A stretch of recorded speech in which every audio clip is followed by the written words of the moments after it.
Hi folks, thank you so much for joining me today. My name is Greg and this is all about candles, and every Sunday I give you the WWW Weekly Wax Wrap Up. I hope everyone's been doing really well and having a great week. It is Stampede here in Calgary and today is the last day of it, and I have been having a boot kicking good time.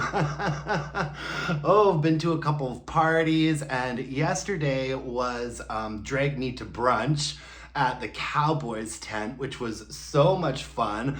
A friend of mine got like a great VIP box for us, and we saw a bunch of queens from RuPaul's Drag Race, and Erica Jane from the Real Housewives of Beverly Hills was the host. How random is that? It's expensive to be me. I think only you Real Housewives fans are gonna understand what I'm doing. Anyways, I've got a lot of candles that I finished up this week that I want to share with you, so let's get right into it. Let's talk a bit about Berry Banana Smoothie from Homeworx. This candle was okay. I enjoyed it, but it wasn't super memorable or impressive. 4 wicks, soy paraffin blend, 18 ounces, 30 to 55 hour burn time. I paid like $33 on Amazon Canada for this, and I would not do it again. This isn't a candle that I am going to repurchase or recommend to you guys, but it wasn't terrible. You know, on cold it smells a bit like an orange Julius, but then when it's burning, I upgraded it to a booster juice. The scent notes were banana cream, raspberry swirl, fresh strawberry, and vanilla sugar. The top note is very much a raspberry sort of fruit concoction. The mid note is where the banana really sinks in, and then the base note is just sort of a smooth, creamy vanilla. It burned all right. I would say that the strength and throw on this, it was kind of lost in my more open space, but when I put it into my bedroom and had a really good wax pool going on it, I got up to like a 6.5. So not terrible, but also nothing to really write home about. It did burn really beautiful and clean all the way down to the wick nickels. It burned really nicely and it looked really pretty when it was burning. So I don't have a ton of complaints. It's just not something that was really special enough for me to repurchase. Moving on, I also finished up Raspberry Rosé from Bath and Body Works.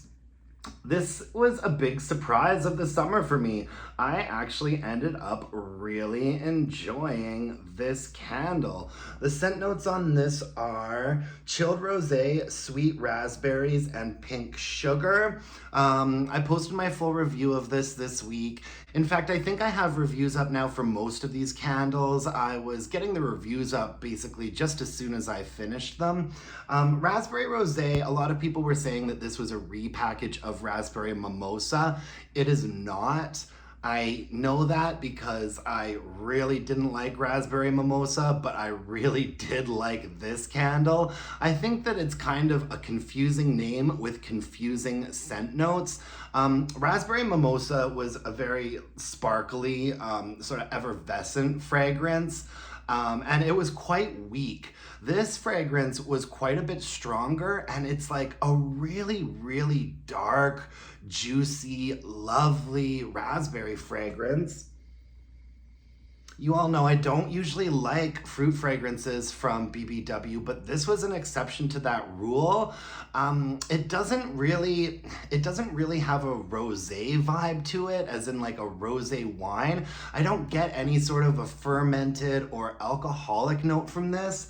And it also lists pink sugar, and I don't get like a really grainy, like sugary note in this either. To me, it's just a pretty straightforward, really like bright and fresh raspberry candle. If there is a scent note that I think is a little bit hidden in there, it might be like almost sort of a citrus rind, like a little bit of like an orange zest or a lime zest or a lemon zest in there perhaps. Honestly, I didn't have any complaints about this candle. I really enjoyed it. Strength and throw was probably a 7. It burned really nicely from the top to the bottom. Right at the bottom, things got a little bit discolored, and so I didn't burn it all the way until it could extinguish itself. I kind of called it a day at about this point because things were starting to get a little bit sooty and dark, but overall, 85% of this candle performed great. So this is a repurchase for me. I've got another one in my little candle closet for next summer, and I would recommend it to you. Love that. Next up, I finished off Waikiki Beach Coconut. I really loved this tropical collection from last year. I'm actually burning through like 5 or 6 candles from this collection. The scent notes on this guy are tropical white coconut, saltwater breezes, and sun-bleached woods. I have to say, this particular iteration of this candle didn't do very well for me, you guys. And Waikiki Beach Coconut has never really been one of my favorite coconuts from Bath & Body Works, especially now that we're in the days of candles such as Bronzed Sunset, Cocoa Paradise. I feel like those candles were just a real step above this one. I find Waikiki Beach Coconut to be kind of a little bit flat and very one note. I don't really get much in terms of like a balanced fragrance experience from this. It kind of just all blends together into this one sort of smooth mid note. And it's a pretty basic coconut scent. I think that there is something a little bit salty about it. But for the most part, all I really get is a pretty straightforward, unspecial, coconutty vibe from this. I know that a lot of people like this candle, and I can see why. It does the fragrance that it does quite well. Except this candle, I had some performance issues with, and I don't remember having performance issues with Waikiki Beach Coconut before. Towards the end, it got really dark and kind of weird, and it suffered quite a bit from itty bitty wicks and teeny tiny flames.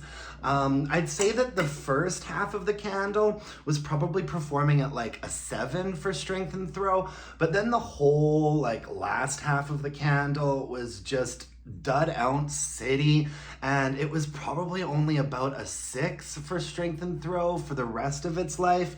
And to be honest with you guys, I just didn't care enough about this fragrance to bother putting it under a heat lamp or in my candle crock. I kind of just called it a day at about this point here when things started to not go so well. Next up, I finished Rainforest Gardenia.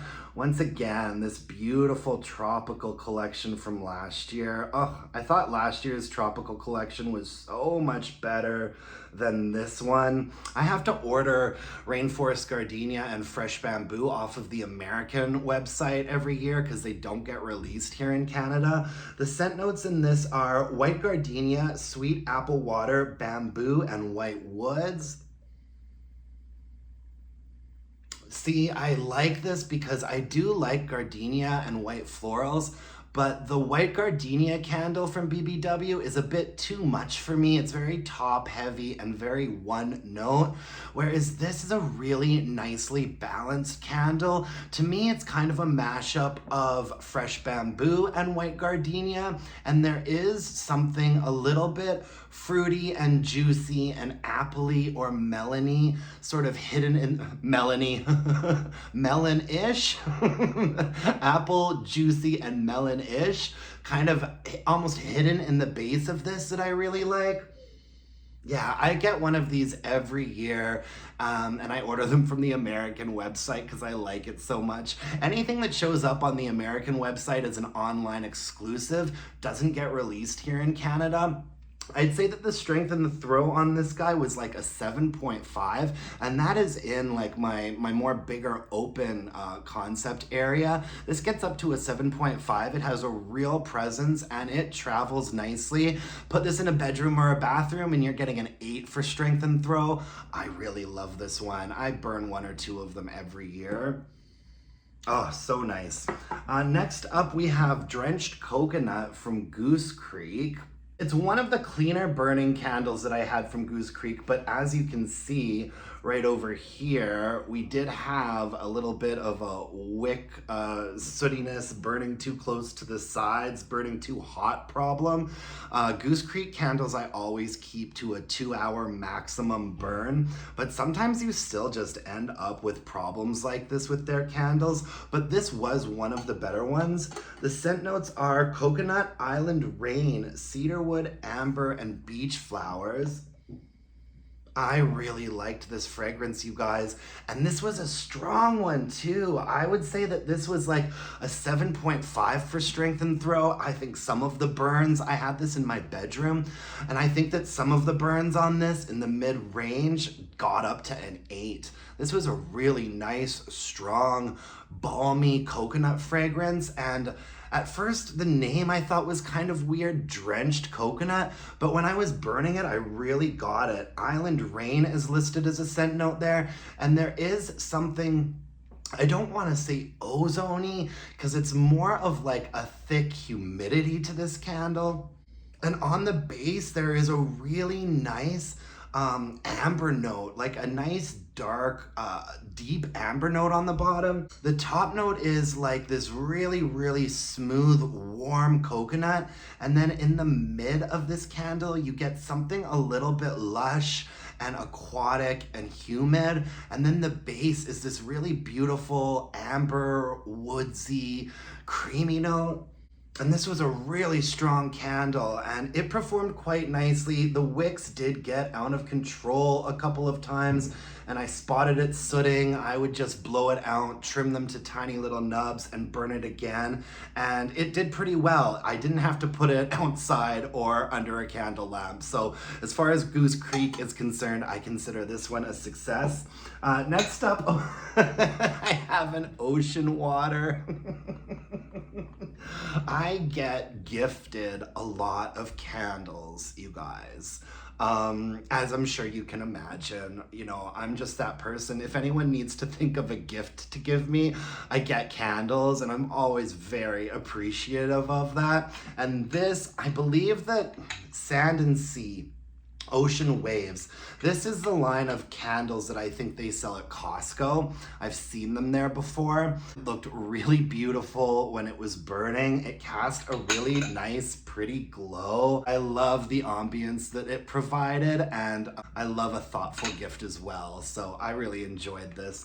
And next up, I have Rosewater and Ivy, a single wick from Bath & Body Works.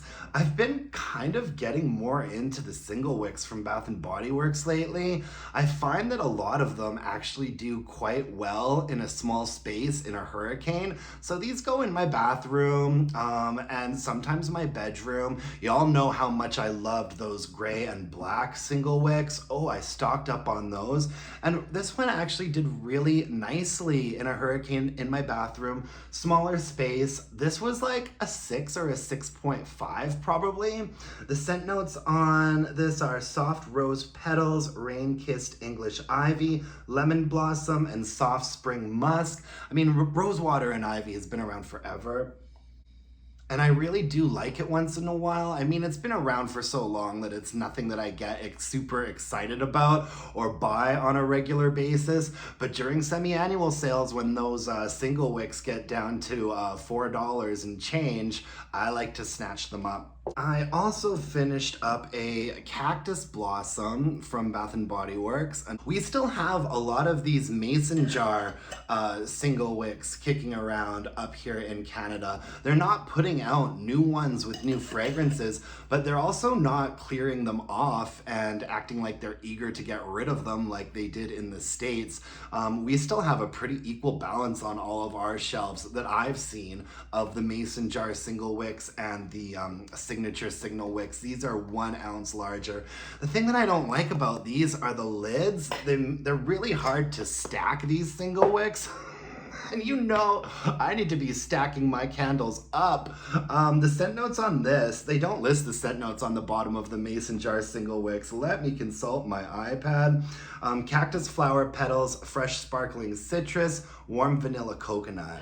Yeah, and I actually really like Cactus Blossom. I mean, it's been around for so long in that core lineup that I really don't pay much attention to it anymore, but I like this fragrance quite a lot. It's really pleasant, and I would say that this was in my bathroom in a hurricane and got up to a 6.5 for strength and throw, which isn't bad at all. The other thing I like about single wicks is that you can let them burn for a really long time, and they do burn longer than 3-wick candles do as well. So I enjoy them once in a while. Never pay more than $5 for them though. And yeah, I believe that is all I have for you guys today. All of the candles that I finished burning this week. Thank you so much for joining me. I hope you all have had a great weekend. I am in a sort of relax and recovery mode because I had a pretty crazy week with Stampede happening, lots of parties, lots of work stuff happening as well right now. And I actually wanted to let everyone know what my posting my channel schedule is. I got a comment from Ashley Collins saying, do you post on any sort of a schedule?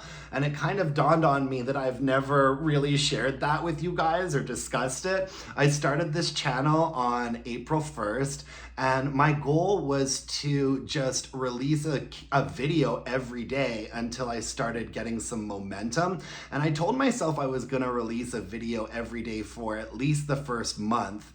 And now I've been doing that for just over 3 months. It's not taking up as much time as I thought that it would.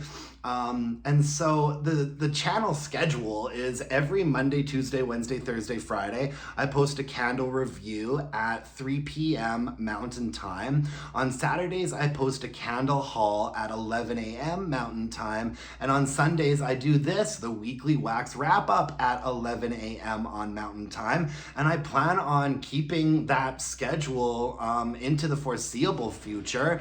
I also wanted to let you know that on Wednesdays, I often will post a video that mixes things up a little bit. I've been doing a candle shenanigans once a month on Wednesdays where I talk about some sort of weird, wacky, wild, and wonderful candle that I've acquired. Thank you so much for joining me today, folks. I really appreciate it. If you could hit me up with a like or a subscription, that would mean the world to me. I'll be back tomorrow with a candle review for you. And so until then, my dear candle-loving friends, let's burn some candles and bitch about it. Thanks, folks. Bye-bye.